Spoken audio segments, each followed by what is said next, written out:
High guys, welcome back to my channel Payel Payel. আশা করি তোমরা সব ভালো আছো, সুস্থ আছো। আজকে মটর পনিরের রেসিপি নিয়ে এসেছি, যেটা তোমরা সহজেই খুব ভালোভাবে বাড়িতে বানিয়ে রুটি বা পরোটার সাথে বা লুচির সাথে তোমরা কিন্তু খুব ভালোভাবে সার্ভ করতে পারবে।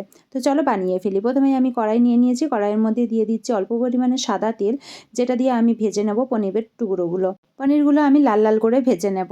একটু লাল লাল করে ভেজে নিলে দেখতেও ভালো লাগে, খেতেও খুব ভালো টেস্ট হয়। তো দেখো, আমি নর্মাল সাদা তেল দিয়েই কিন্তু পনিরগুলো ভেজে নিচ্ছি। ছোট ছোট করে কেটে নিলে কিন্তু মটরের সাথে খেতেও ভালো লাগে আর দেখতেও ভালো লাগে। তো দেখো, আমার ভাজা কমপ্লিট হয়ে গেছে। এরপর আমি নর্মাল টেম্পারেচারে রাখা জলের মধ্যে এই পনিরগুলো তুলে নেব, যাতে পনিরগুলো সফট থাকে। আর ওই ভাজা তেলের মধ্যেই দিয়ে দিলাম আমি একটা বড় আকারের পেঁয়াজ কুচি। পেঁয়াজটাকে আমি একটুখানি ভেজে নেব। একটু নাড়ানাড়ি করে তার মধ্যে দিয়ে দিচ্ছি কিছু পরিমাণে রসুন আর অল্প পরিমাণে আদা আর কাঁচা লঙ্কা। ঝাল যেরকম খাবে সেরকম পরিমাণে কাঁচা লঙ্কা দেবে। এরপর এটাকে আমি একটু ব্রাউনভাবে ভেজে নেব, তাতে কিন্তু টেস্টটা খুব ভালো আসে। ব্রাউনভাবে একটুখানি ভেজে নেওয়ার পর একটা বড় আকারের টমেটোকে কেটে দিয়ে দিয়েছি। এটাও আমি ভেজে নেব। একসাথে রসুন সব কিছুর সাথে কিন্তু টমেটোটাও ভেজে নেব। আর দিয়ে দিলাম স্বাদ অনুযায়ী লবণ।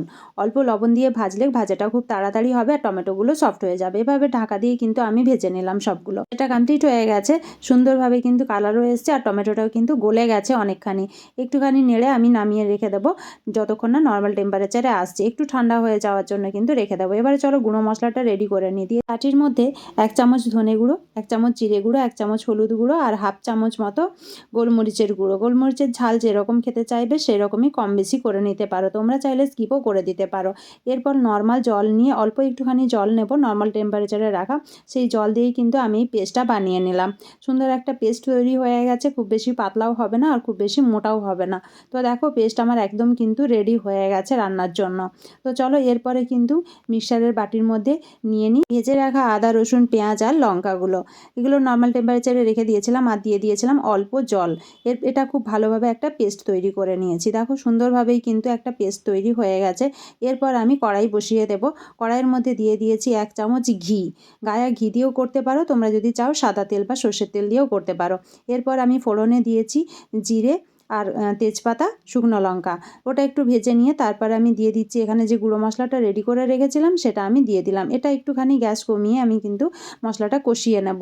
তাতে কিন্তু দেখো মশলাটা সুন্দরভাবে কষানো হয়ে গেছে, তেল ছেড়ে দিয়েছে। এরপরে যে মশলাটা আমি বেটে নিয়েছিলাম, মানে টমেটো পেঁয়াজ আদা রসুন আর লঙ্কা, সেটা কিন্তু এর মধ্যে অ্যাড করে দিলাম। এটাও খুব ভালোভাবে একটুখানি কষিয়ে নেব। আর সাথে কিন্তু মিক্সারের বাটিটা ধুয়ে সেই জলটাও কিন্তু আমি অ্যাড করে দিয়েছি। মশলাটা খুব ভালোভাবে কষিয়ে নেব, যাতে জলটা কিছুটা টেনে নেয়। তো দেখো, এইভাবে কষিয়ে নিয়ে আমি কিছুক্ষণের জন্য ঢাকা দিয়ে রেখে দেবো। ঢাকা দিয়ে রান্না করলে কিন্তু রান্নার টেস্টও অনেক বেশি ভালো হয়। তো দেখো, এভাবে ঢাকা দিয়ে আমি রেখে দিয়েছিলাম 2-3 মিনিট মতো। 2-3 মিনিট পরে আমি ঢাকাটা খুলে দেখলাম। তো দেখো, মশলার জলটা অনেকটাই টেনে নিয়েছে। একটুখানি ভালোভাবে নেড়ে নিয়ে মশলাটা খুব ভালোভাবে যাতে মিক্সড হয়ে যায় সেইভাবে নেড়ে নিয়ে আমি এখানে দিয়ে দিলাম মটরশুঁটি। কিছু মটরশুঁটি, মানে 200 থেকে 250 গ্রাম মতো মটরশুঁটি আমি ছাড়িয়ে রেখেছিলাম, সেই মটরশুঁটিটা এখানে অ্যাড করে দিলাম। এটা খুব ভালোভাবে মিশিয়ে নেব মশলার সাথে। মিশিয়ে এই মশলার গ্রেভিটার সাথে মটরশুঁটিগুলো খুব ভালোভাবে মিক্সড করে দিয়ে স্বাদ অনুযায়ী লবণ আর স্বাদ অনুযায়ী চিনি দিয়ে খুব ভালোভাবে কষিয়ে নিলাম। তো দেখো, এখানে খুব ভালোভাবে মিক্সড করে নিয়েছি। এরপর আমি চাপা দিয়ে রেখে দেবো 3-4 মিনিটের জন্য, যাতে খুব ভালোভাবে মটরটাও সেদ্ধ হয়ে যায়। ঢাকাটা আমি খুলে দিয়েছি। দেখো, মটরগুলো খুব ভালোভাবে সেদ্ধ হয়ে গেছে, গ্রেভিটাও অনেকখানি কমে গেছে। এরপর আমি জল থেকে ছেঁকে পনিরগুলো এর মধ্যে অ্যাড করে দেবো। তারপরে খুব ভালোভাবে কিন্তু নেড়ে রান্নাটা করতে হবে। 2-3 মিনিট ভালোভাবে এইভাবে নেড়ে রান্নাটা করলে কিন্তু রান্নার টেস্টও অনেক বেশি ভালো হবে। এরপর কিছু ধনেপাতা আমি কেটে নেব। সেই ধনেপাতা কুচিগুলো পুরো রান্নাটা কমপ্লিট হয়ে যাওয়ার পরে আমি এখানে অ্যাড করে দিলাম। দিয়ে খুব ভালোভাবে নেড়ে নিলাম। তাতে কিন্তু আমার মটর পনির রেসিপি কিন্তু কমপ্লিট হয়ে গেছে। তোমরা কিন্তু যে কোনো কিছুর সাথে সার্ভ করে দেখতে পারো, খুবই টেস্টি হয় এই রান্না। যদি তোমাদের ভালো লেগে থাকে তাহলে লাইক কমেন্ট শেয়ার সাবস্ক্রাইব করে চ্যানেলটিকে এগিয়ে যেতে সাহায্য করো। সবাই ভালো থেকো।